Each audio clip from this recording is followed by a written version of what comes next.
afternoon, respected professors and my dear classmates. Welcome to the 9th podcast for the course of International Relations, where we are going to analyze the Anarchical Society, a study of order in world politics by Hedley Burke. I'm Noranika, and here with me is Sarah. I'm Shalanya. I'm Noah. Perfect. So now let's begin. So talking about the PDF, it starts with the English school that claims that international system is anarchic in nature, which implies that there is no global government. However, states still form an international society, a society based on sovereignty, shared rules, diplomacy, and institutions. As explained in the Hammer article, states recognize each other as sovereign members and cooperate to maintain order. Within the English school itself exists a debate between the pluralist and, who try to prioritize order, and the solidarists who are trying to prioritize justice within the English school. So, the international community has dealt with the issue of the Kurdish using the principle of order rather than justice, which respects the sovereignty of countries like Turkey, Iraq, Iran, and Syria, rather than protecting the Kurdish their justice. They don't focus on justice out here. So, with this as a framework, let's begin by understanding order as a value in world politics. Over to Sarah. Thank you.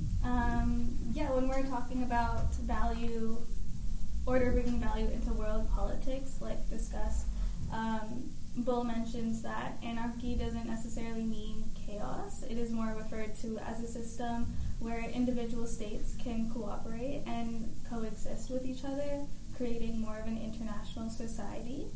And then the question comes up, how can order exist without a central government, really? This is where he says order is more of a set of patterns of behaviors, like rules and norms and other shared values. And in order to maintain, states agree to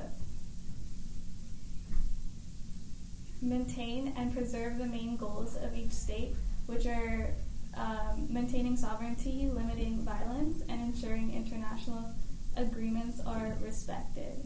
And then he says that order is not just about justice or equality, but more about survival and stability, more about the common interests of the collective states.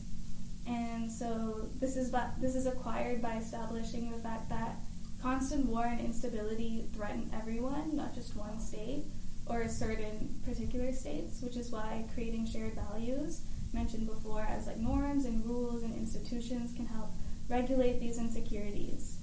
And that diplomacy even occurs between enemies. Actions of declaring war and not attacking another state, for example, is where international society creates these conventions to help guide and both regulate conflict and preserve peace as well. And again, saying that order is about stability and more of coexisting, whereas justice is about morality and fairness, and how order is more it's needed to provide a foundational framework where justice can be achieved. And I just wanted to add on to that. I think Hedley Bull also mentions at the beginning of the 4th chapter that a lot of the Western countries focus on maintaining order, and he also compares that with what third world countries do in his book, and he says that they focus on achieving justice, but I think a lot of them think that justice they choose to focus on justice even though it compromises order, and that leads to chaos. So I thought that was an interesting point to bring up. Perfect. So let's talk about what does justice mean in international politics itself. As we have already understood that justice is more of a moral ideology. It's not just a law, right? It involves judging actions based on right and what's wrong. So it's completely different from what would be considered in a nation's interest or law in general. It hence raises the question of what is morally right and what is not. There are different types of justices in our society, from general versus particular, substantive versus formal, arithmetical versus proportionate, and commutative versus distributive. So, over to Sharanya to improve our understanding on these subjects. Thank you. Yeah. So as you rightly mentioned, justice is like a two-sided coin. On one side, it's talking about morality and what's the right thing to do, and on the other side, it's the actual or the practical implications of it through norms and laws. And I think to understand justice, Hedley Bull uses the concept of equality and equity.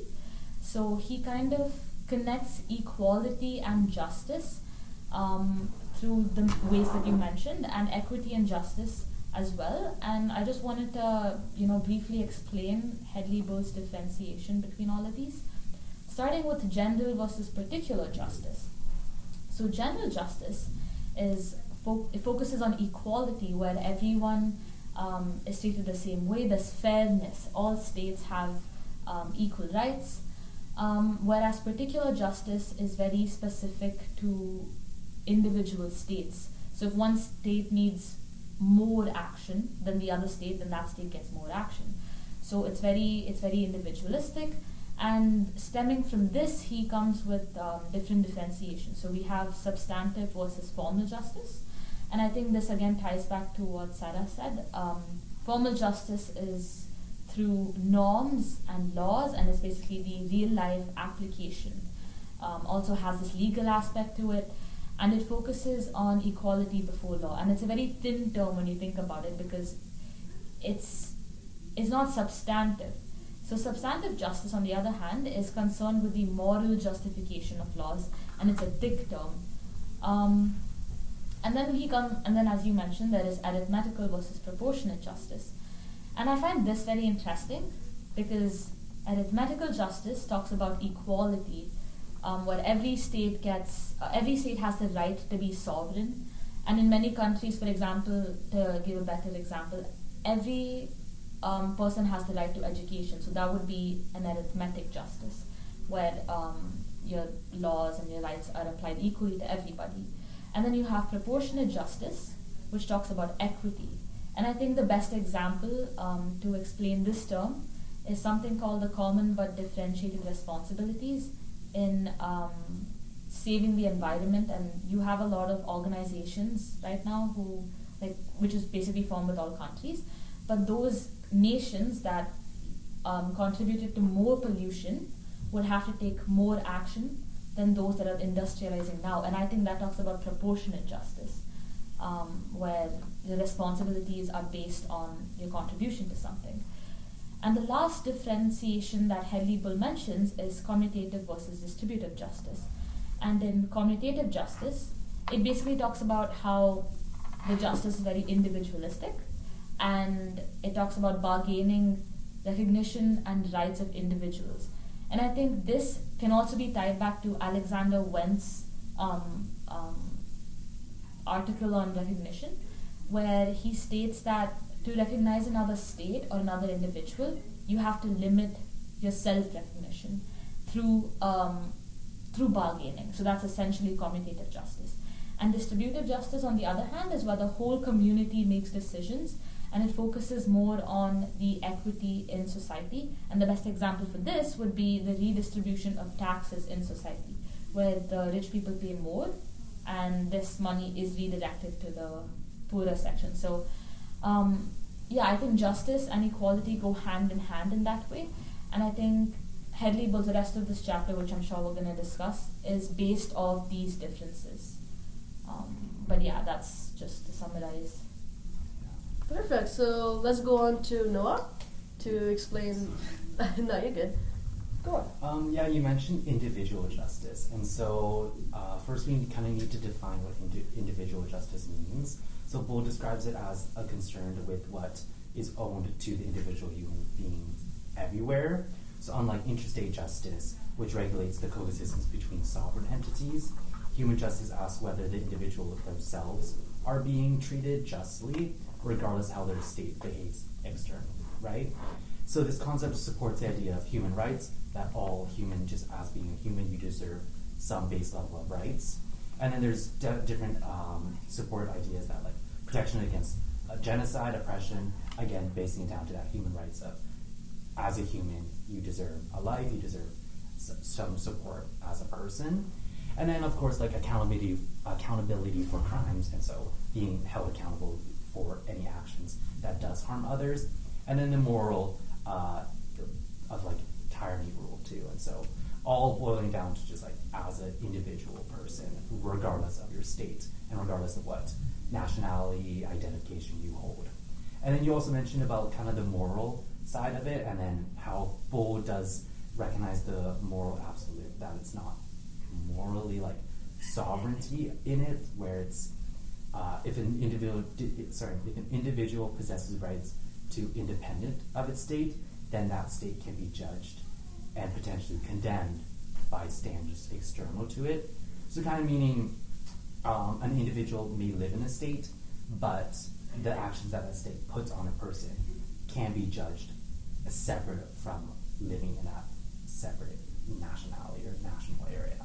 So Bull acknowledges the kind of like philosophical roots this holds, and kind of like the implications of traditional thoughts and traditional cultures different states bring through that, but it does base down to that like sovereignty conversation of who gets to decide that, and like as a separate entity where you get to value that. There are some limitations to individual justice. The first one being structural limitations, which means international society is like state-centric, that individuals are protected primarily through their states, and so it's kind of like a double-edged sword that not because we don't live in it, because it's anarchic society, there's no global authority to hold these states accountable, and so exactly, it makes the enforcement uneven depending on the political will. The second limitation is the political limits, where intervention in the name of human rights can destabilize and provoke resistance, that powerful states may use human right rhetoric, to justify their interference, raising suspicion of, like, back to the moral question, the moral hypocrisy that brings of the culture differences, applying your own cultural identity onto another less or separate culture differences there. And then the other one, normative limits, that Bull mentions that justice cannot be pursued in the abstraction from order, so that if humanitarian intervention becomes routine, the norms that like sovereignty erodes too, of like self like recognition, individualism. But then also if the pursuit of justice is so heavily like pushed, then it leads to the necessary like recognition. And so there's a few limitations there that brings, but then to the human justice question of it, Bull situates the individual justice within a permanent moral dilemma where you're kind of stuck ignoring human suffering in the name of sovereignty, and then, but also on the other hand, dismantling sovereignty in the pursuit of justice, and then that risk destabilizing this kind of system we live in. And so it does have hypothetical and a lot of like theoretical thoughts and moral applications to it. And then it brings to the question of what is the final cause and what is the proper route, if it's world state, if it is an anarchic state, or if it is cosmopolitan state. Right. I think, there's a really fine line between what is right and wrong, and then what comes down to, your basic rights. I mean, we as humans, we all have shared basic rights which we should always protect, yeah. And these institutions which you talked about, Sharon had talked about, such as, let's say, the United Nations or any G20 summits or etc., who defines what? Yeah. And, who has the power out here? Yeah. All right, so let's take this to another topic now. Justice is, important. We all know that. However, you can also see it becoming more clearer when we examine the cosmopolitan or world justice in general. So, over to you to talk about that. I can take it. Cosmopolitan justice kind of refers to the idea, similar to human justice, that all human beings, regardless of your nationality, citizenship, belong to a single moral community. That justice in this view should not be assessed globally. Should be assessed globally rather than territorially, and so that kind of eliminates the cultural differences that some of the human justice or individual justice has. There's constraints there, but it is concerned with not merely like the rights and the duties of the states, so like the interstate justice there, but then also not the protection of individual rights within the state, so human justice, but with the fairness and of the international system as a whole. Correct. Yeah. Do you have anything to build on that? I mean, we can take the example from Hama, for example, in 2017, with the sorry. No, all good. All good? Perfect. No. So, like in 2017, the Kurdish independence referendum, for example, only like 92.7% of the people voted yes, right? But the international community, on the other hand, rejected it. Yeah. So, when the people want it, how can you let another institution say, no, we don't allow it, right? But why did this happen actually? It's because countries with more power, more political and military power, like Turkey, Iran, Iraq, they opposed it, right? And they thought that supporting it would destabilize their own regional sovereignty and order. So order was again prioritized over justice, right? This shows how cosmopolitan justice must operate within people, not against each other or the society of states. What do you think? Yeah, you bring up the limits of kind of like the cosmopolitan justice, and with that example of what it presents in that of that application, it could have been in real life, but then that limits that it presents exactly. And so yeah, there are a first major limit is the structure of the international society itself, and kind of how these parties and these entities behave with each other, and so how kind of humanitarian intervention may violate sovereignty. So if one entity that sees itself like physically or morally better, then it may violate and it may impose its own cultural and its own ideas on it. And I just wanted to add to that as well. I think that there's a difference, like I think one of you mentioned, there's a difference between the theoretical idea of having a cosmopolitan and what it actually is, which is still an anarchical society. And you gave like the practical example where all these states were trying to like self-preserve because they didn't. I think in another way this kind of ties to the idea of recognition, where they did not want to give away their power and recognition, which forced them to do that. So I think I just wanted to highlight the difference between normative and the positivist view of things. Cool. I also want to add, there's a note about kind of like the tension that brings along kind of like approaching a cosmopolitan state or the idea of a cosmopolitan world state, that there's a tension between order and justice that arises, and so that if justice is pursued too aggressively through either intervention, sanctions, or like systemic reconstruction, states may resist, and that may lead to even further fragmentation and war that even like emphasizes a more anarchic state, I guess. But then also if order is prioritized and approached too aggressively, systemic injustices may persist unchecked. Right? But then Bull kind of talks about this imbalance that instead he frames it as a present dilemma of international society that like always needs to be acknowledged in any state. Yeah. Perfect. Okay, so over to Sarah to talk about the compatibility of order and justice. So over to you.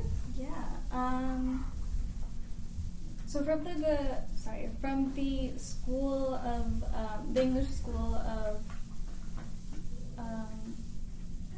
International Relations, this perspective of the pluralist realism, they argue that no state can guarantee the protection of other states. That is why the system is more anarchic, like we mentioned, and based on the self-help idea. So to get power, they have to get power for that to happen, especially military power, to strive and survive, where justice comes second if considered at all. And for these realists, it is the structure of the international system that they prioritize more, which is in the support of, again, prioritizing order over justice, not ideologies and democracies or values. In this framework, order is more maintained by power and balance, again, like we mentioned, to ensure more of the stability. Whereas liberalism takes more of an approach of being motivated by individual liberty, consent of the governed, and equality before the law, and protection of law, where they support state intervention to promote social justice. Again, where realism believes states should not intervene in other state affairs. Also that they think that justice and order are more compatible, just because democratic institutions and institutional organizations can promote both stability and fairness. And the English school positions more themselves as like between these two traditions, where realists more accept that international society is anarchic and there's no single global ruler. However, unlike realists, it does not believe that competition and conflict are permanent features of international relations. And this is where Bull also argues that justice must operate within the limits of order, just where like justice that destabilizes the international system risks undermining both stability and fairness. Which means like order and justice are not inherently incompatible, but they are like in tension. And like justice as one second, sorry. Yeah. So like we can talk about like, you know, the like justice. We've covered the order versus, you know, human justice, like you said. So what are we thinking, guys? Let's talk about this a little bit. What do you think, you know, the role power and hegemony plays in, you know, politics? Do you have any opinions? I will get onto that. Okay. I just wanted to add on to the previous thing that you were mentioning. I think, yeah, so justice cannot be achieved without order was kind of what you stated. And I just wanted to bring it back to what, like, the points that I explained, the differences between equity and equality in justice. Yeah. Because, actually, I'll talk about formal justice, because that's where I actually wanted to go. Formal justice is, like, I'm going to go through it again, but it's basically the application of justice through laws. And I think that argument is kind of, I would say, limited in the way that it only addresses formal justice, but it doesn't really talk about morality, because I think formal justice and order, like, are a bit conflicting at times. So I think that's why Hedley begins his chapter by saying the third world countries are prioritizing justice over order because they think it's a choice. And I think that formal justice, like the laws which apply equally to everyone, kind of contradict substantive justice a little bit in the way that there's a difference between equality and equity, and I think that's why that's why third world countries think it's a choice to choose between them. And what I think Hedley states that they don't realize that it's more chaotic than actually serving the purpose. Exactly. But yeah. I feel like I completely agree with you. For example, you know, great powers, they shape international order in general. Yeah. Right? And they enforce rules that serve only their interests. That's true. So it's very selective. I would say justice is extremely selective in nature, and power determines whether or not justice is allowed in that society. So, okay, let's go over to Sarah once again, for the justice as a revolutionary demand. So from the podcast reading about the Kurdish question, they continue on talking about like how Turkey and Syria and Iran and Iraq inhibit Kurdish people, and because they had failed to establish themselves as a sovereign in the beginning of when like the international society started formulating, they had failed to establish themselves. The international community had reservations in like seeing them as a sovereign, because it would destabilize Turkey and Syria and Iran and Iraq's sovereignty as well, making like the whole Middle East prone to war and insecurity. As like in Turkey they started, that is why like in Turkey they started a simulation, because the rest of the Eurocentric international community did not recognize the Kurdish people or their state as a sovereign, which threatened their own sovereignty as well. And even then, like after thousands of people died, Kurdish people dying in Turkey, the international community still didn't step in to aid, just because they wanted to preserve their order and like peace and stability within the already established nations. And then same thing again with Syria. Kurdish people tried establishing their own set of rights and even were asked to become allies with Iraq for partnership, but still the international community or like the society disregarded their people time and time again. Even abolishing their language, even after like that allyship was trying to formulate, rejecting the Kurdish administration. So again, like time and time again, the Kurdish question proves how the international society places the principle of order over justice. Yeah. Even though like an entire group of people in identity were massacred and assimilated and displaced. Yeah. I think that kind of gets us to the point of what exactly is the main point and the main argument of our podcast today. And we see how this whole chapter argues that justice requires order to exist, right? Because order is what provides the stability needed for the rights to be enforced. What do you guys think? I think that's right. Like the question and the constant like disagreement between whether to pursue order over justice or justice over order, I think it just boils down to the applications of that in the sense of like those examples you provided of where justice was seen and where order was pushed over justice, and even tradition too, and like kind of with the individual justice as well and the human right justice of like that state question of because there's no higher authority, and how that makes it challenging because your own state individuality and your own like state rights are provided by that state, and so there can't be someone above making sure those rights are respected. And so your examples you provided were really indicative of that imbalance there. Yeah, and just to like I actually had another example which wasn't part of this reading, but it just came to me when you were explaining it. The Non-Proliferation Treaty, which is basically this nuclear treaty, right? That where a few of your great powers signed, and they said, look, no one's going to have nuclear powers after this, and all the developing nations who acquired it after them couldn't use it for a while, and they couldn't keep nuclear arms with them. That kind of highlights. So obviously they wanted to be at the same level because as of now there are a few countries that have an advantage over the others, right?